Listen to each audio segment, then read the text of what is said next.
As a self-destructive person, it didn't take me long to realize that being young is and must inevitably be self-destructive. The duty of a young person is not to preserve his youth, but to spend it. Wrongly, most regretful people say that they wasted their youth when they should be saying that the time they spent avoiding wasting their youth aged them and wasted the potential they could have been using in their youth years. And if you are someone who missed the train and is officially not young, you don't have to worry, because youth is a concept that symbolizes courage and mobility, not a specific age range. Although with common sense you'd argue otherwise, semantically speaking, age is a null feature among the things that youth represents, and what fills it is a person, regardless of age. You can be 25 and be James Dean, or you can be 25 and be a Discord mod. I'm 19 with the burden of adolescence behind me and the adventure of the 20s at my doorstep, standing in limbo. I'm going to tell you about some insights that I have learned from my mistakes, and that I have taken for granted with the regret of the youth potential that I did not spend and kept on the sidelines, so that if you are newer than me in this race,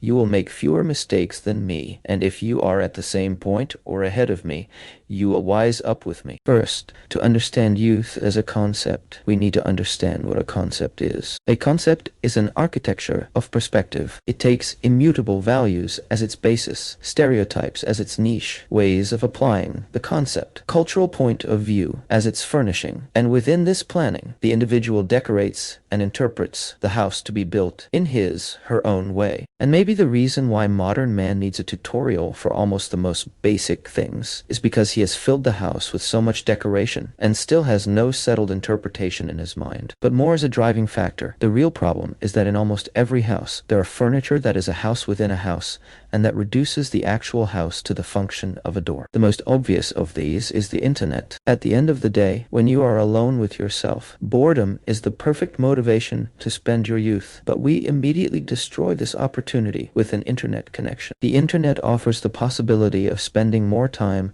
by eliminating boredom, and because of its ease and immediacy, it is catchy, but it is not satisfying and requires even more time to be spent. The question is this: does the internet waste youth with the time it wastes? Pressing the keys on the keyboard in a bodybuilding game on the computer and bench pressing in the gym are two different things. One aims to tire the mind, the other to tire the body. In terms of mental ability, the function of the computer offers a direct result. Because it is a choice, the subject, the average youth, will use this tool not to use its potential, but to spend what it needs from the weight of its potential, that is, to waste time. For youth, fatigue is a motivation to persevere. On the other hand, with iteration, the internet does not persevere with mental fatigue, which is dominated by stasis, but takes refuge in it. Another decoration is partying. I personally cannot relate to this, but I don't deny that partying can be fun. Yet I don't believe that it adds anything that will make you grow as a person. Stupidity is part of youth, but that stupidity should be spent on hunger for learning and trial and error, so that it leads to experiences that will make you grow. From what I've seen around me, a person who doesn't channel his stupidity into growth can't grow. Being vulnerable with someone at a party, like having a barbecue at a funeral, is probably not going to happen. So that's one, but there is one other decoration, and that is books. I love books, and the filter of my philosophy, if it is not my experience, is books. Yet oddly enough, books are a rental experience, if that's a term, and what I've learned from these experiences is that the book should be the end and not the means, the opposite of what it should be with everything else in life. If you focus too much on your intellect and you condition and conclude things through your intellect,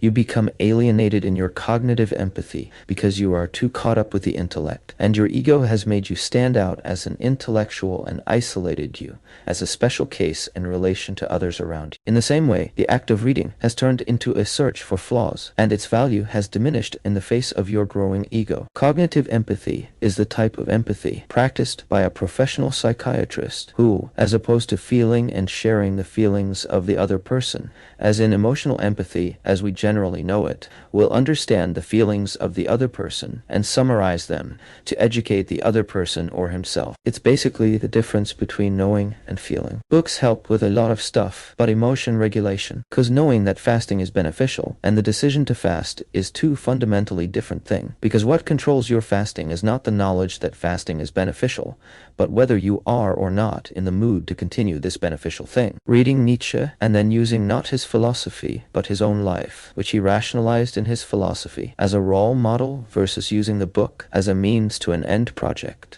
that presents Nietzsche's inferences from his experiences as a work of art. If we understand and appreciate this difference, we should gravitate towards the second option and touch some grass. In short, instead of taking refuge in wisdom that does not yet exist, through stupidity that will serve as an excuse for the youth to learn, books should not be seen as a means by which we master them, but as an end to move forward. A better question: does youth always have to be conditioned to destruction? For example, a philosophical conversation that is not empty, located in an isolated atmosphere, chess game in the middle, meditation, activities that are calm but take energy from youth. Nope, there can be beautiful music from the whispers of youth, and youth as an idea can be the subject, but even the most eloquent youth will seek the authority of a mature old sage for reconciliation. In isolation, chess protects the mind game by focusing on the dominance of the environment. In a crowded atmosphere, chess succumbs to the dominance of the environment and takes refuge in the mind game. In meditation, youth is only a burden, not a motor. Calmness and youth cannot go side by side. Youth is a turmoil.